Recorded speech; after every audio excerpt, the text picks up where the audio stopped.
Dino is an important name, important in the history of Ferrari because it is the name of Enzo Ferrari's son. There came a moment when the grand old man, he who would become the grand old man, decided to dedicate a car to his son's memory.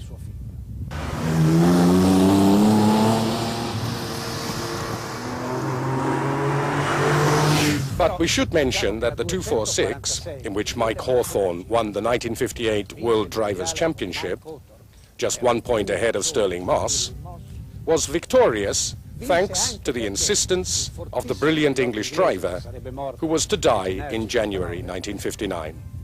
Hawthorn said to Ferrari, "I shall compete at Monza and become world champion, but I want disc brakes." And that is what happened. Ferrari, who was not in favor of disc brakes, fitted the car with them, thereby enabling Hawthorn to win the necessary points to become world champion. The 156 was the car which Dino planned with his father and the great Vittorio Jano on a winter's night, sometime between 1955 and 1956. He said, "We have a choice here, a 4-cylinder, an inline 6-cylinder, a V6 or an 8-cylinder. We must decide which. For my part, father, I would go for the V6. Needing to be exact, I must mention that a few days earlier, I had seen the drawings for a 1500cc V6 designed by Lampredi in 1950. But that does not diminish the importance of Dino's idea in any way. So production went ahead. The Ferrari designers wanted to put the engine in the rear, in spite of the fact that Ferrari himself did not want to do this. Chiti, Carlo Chiti that is, went mad trying to convince him. At one point, Ferrari made one of his usual customary interventions. He said, "Something has to be done. My production is too limited. I must produce more. I need a car for Formula 2. In order to have a Formula 2 car which complied with the regulations, a series production engine was needed. Ferrari persuaded Fiat to build a 2-liter engine, which they would then allow to race in Formula 2. So it was that in 1966 the Fiat Dino was born, the coupe with bodywork designed by Bertone and the Spider designed by Pininfarina. This was the first movement of Ferrari towards an association with Fiat. Ferrari's participation in Formula 2 was minimal and sporadic. He then moved forward with the Dino model. In 1967, the first Dino 206 Berlinetta appeared with a 2-liter engine. The Dino was born as Ferrari's tribute to his son. In 1969, the engine capacity went up from 2 to 2.4 liters. In 1972, the Dino 246 GTS Spider appeared. 1,200 examples were built. A year later, in 1973, the 308 GT4 came out with a body designed by Bertone. This was remarkable since the normal Ferrari coach builder was Pininfarina. The Ferrari name and the prancing horse badge returned to the front, the steering wheel and the wheels. At the same time, perhaps, because it no longer had a 6-cylinder engine, it had a V8, Ferrari stopped using the name Dino for any of his cars. From that moment, it has never appeared again.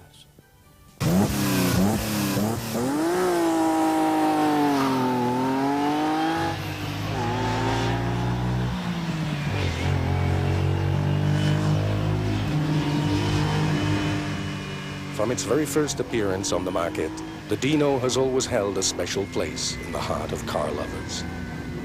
Maranello's little one immediately became the darling of a growing public, both for its elegant lines and its particularly lively engine. The car's reasonable price persuaded a large number of customers to think of buying a Gran Turismo.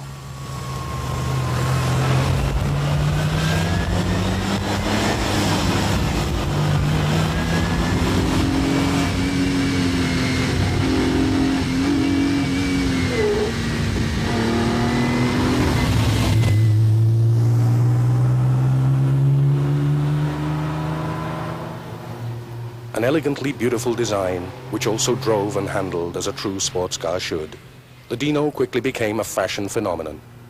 A car created almost exclusively for a youthful public, laying no claims to comfort, but endowed with the characteristic of being absolutely distinctive.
Designed as usual by Pininfarina, the lines of the Dino recalled more than any other Ferrari the magnificent sports prototypes, which used to uphold the honor of Maranello on circuits all over the world.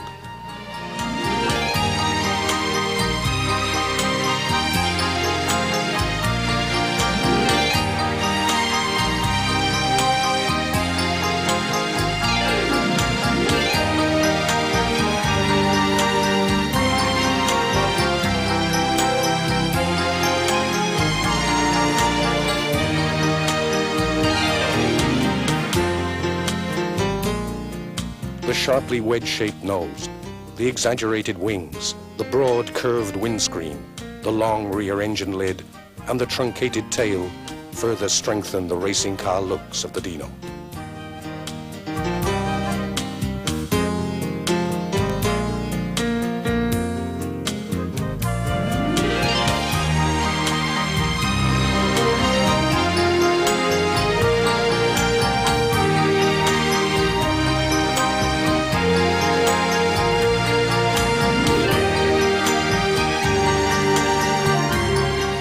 With the launch of the GTS version in 1972, the Dino became even more popular.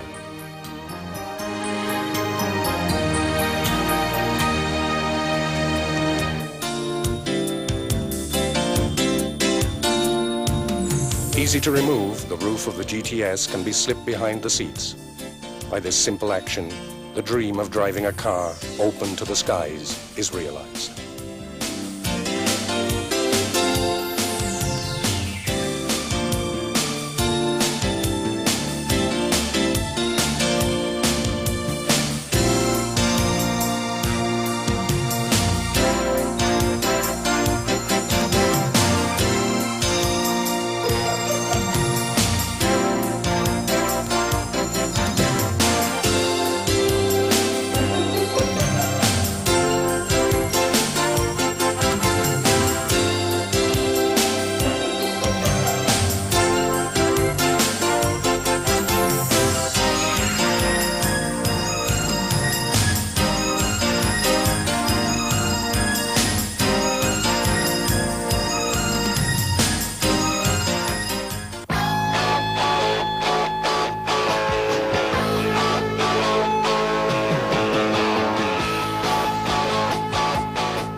The Dino shares all the typical details of a Ferrari, such as the gear lever with selector gate, a dashboard which is identical to the Daytona's but smaller, and the design of the comfortable enveloping seats.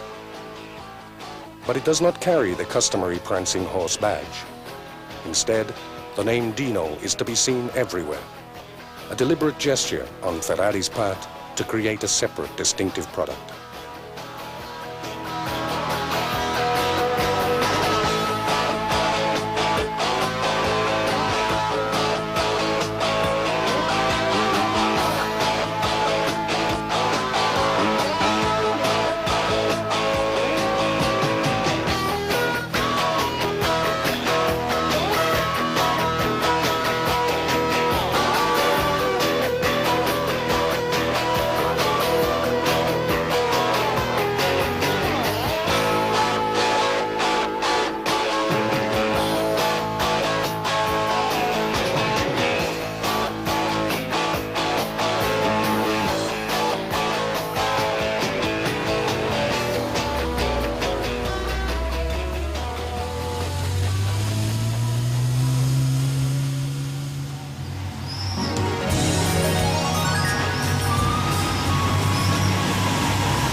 accelerating from 0 to 62 miles per hour in 7 seconds, and from 0 to 124 miles per hour in 27.2 seconds, capable of a standing start kilometer in 26.8 seconds, and with a top speed of 146 miles per hour, the Dino 246 compares more than favorably with other Berlinettas of a similar engine capacity.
The Dino's engine, which is undoubtedly one of the most interesting aspects of this GT car, is a 65 V6 of extremely compact dimensions.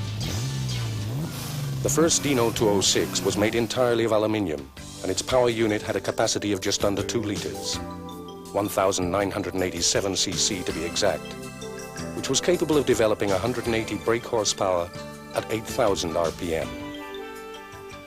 With the advent of the 246 in 1969, practically identical to the previous model, but with a steel body and a wheelbase 6 centimeters longer, the engine capacity was increased to 2,418 cc, which raised the power output to 195 brake horsepower at 7,600 RPM, 400 RPM less than the previous model.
Small, striking, fast, and very beautiful, the Dino was a brief and happy parenthesis in Ferrari's official production.